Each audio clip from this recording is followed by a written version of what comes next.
What's up, guys? This is Warren here from the Exiled Force coming at you with my top 8 Arizona Regional deck profile. I played Monarchs at the event. I went 6-1-1. My matchups were 3 Monarch mirror matches, a Yangzing, 1 Infernoid, 1 Burning Abyss, 1 Cosmo, and 1 Draco Pal. My loss was to Cosmos round 6, and my draw was to the mirror match round 1. So anyways, let's get into the deck profile.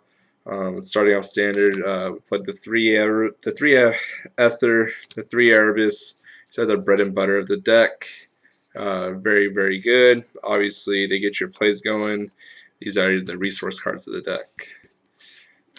We also played 2 of Ether's Little Helper, Karaz. Very strong. It pops problem cards in your opponent's field and pops yours for more draws. And it's special off Ether and very good in the mirror match to clear your own board. We played the 1 Thessalos. Thessalos is very good going first, able to knock any card in your opponent's hand, and burn damage is actually irrelevant. I won one of my Monarch mirror matches by burning them for game. I would play this again. Majesty's Fiend. It was just very solid. It was a meta call. I expected a lot of Burning Abyss, and I saw a lot of Burning Abyss. It's very good against Cosmos and Mermail as well, and it has Monarch stats, so you search it off return, which is pretty relevant.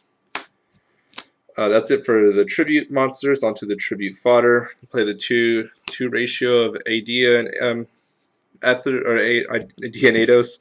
Not a 3/3 because I play another card for tribute fodder. This is really good. I don't really want to play 3 Idea because the first time you resolve it is the only time you need to resolve it because Ados can loop it back from the grave. But I didn't want to play 3 Ados either because just drawing multiples of it kind of sucks. Even though it does something on its by itself, and unlike Idea, I just felt like a 2-2 ratio worked out perfect, and definitely worked out perfect because I played 3 Methra. Thunder Vassal. This card is actually insane. This is the best tribute fodder the deck currently has available to it.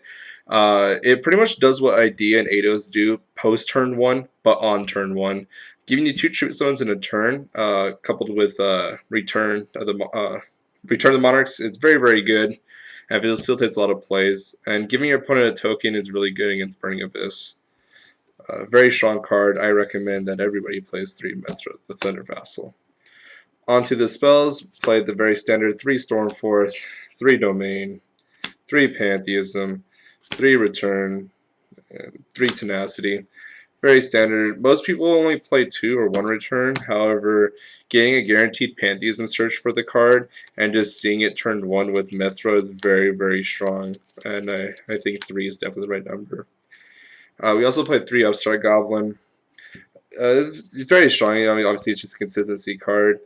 But it didn't really get me there. It was just pretty good just to have in the deck.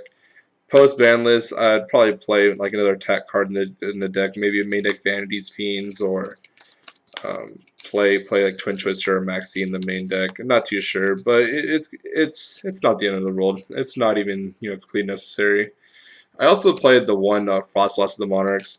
I was originally playing Twin Twister in the main deck, but what I realized is that game 1, most decks weren't main decking Floodgates, so I wasn't scared of my opponent flipping an anti-spell on me or a Master Restrict game 1.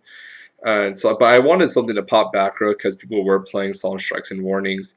So I played this. It's a Monarch name. You could dish it off of Pantheism or Ether, and it pops set cards. Like 3 times during the tournament, I ended up popping set monsters against players that were just trying to stall out, and I was able to attack for game through them. So this card is very strong. I'd probably play this again. Onto the traps, I played the 3 Prime Monarch. Most people only play 2. However, this card at 3 is very nutty in the mirror match because having 1 face up and 2 in the grave is very ideal to loop your tribute fodder and to shuffle dead Monarch spell trackers in the deck.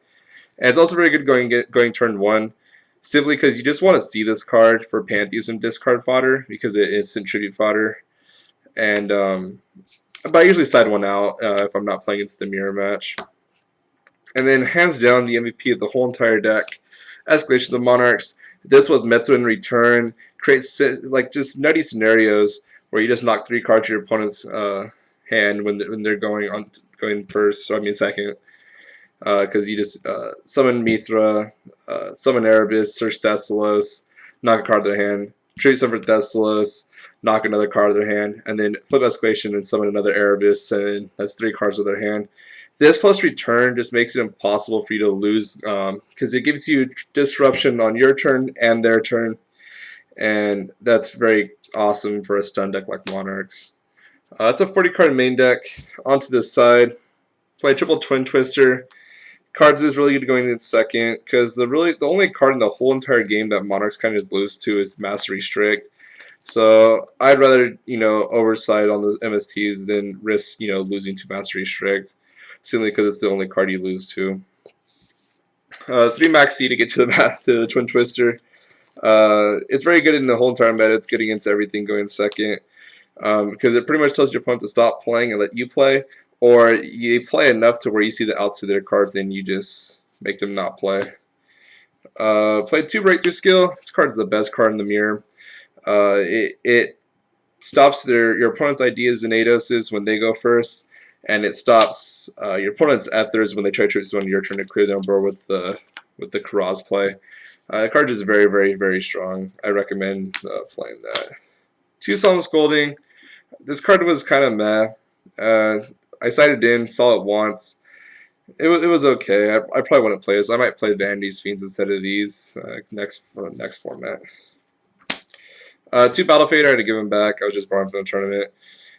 Didn't really side him in, but it's essentially you'd want to side him in going first against Cosmo or Mermail to stop OTKs, and it being dark is kind of relevant in the mirror match when they try to push for damage. But besides that, it was okay. It was good in testing. I might play it again. The second match he's feeding against Burning Abyss and Cosmo and Mermail, it just gets you there. If they don't have the out, they just lose automatically. Raigeki going second against Pepe, because Harbinger is a card. Also for like rogue matchups, I just set up boss monsters or decks that side in Fog King. It's very good. And then the best card in the whole entire side deck was Mega Caius. This card won me literally all mirror matches. Banishing Eidos and Ideas, banishing a Prime. This card just does it all. Battle Fader being dark is also really good because it banished that.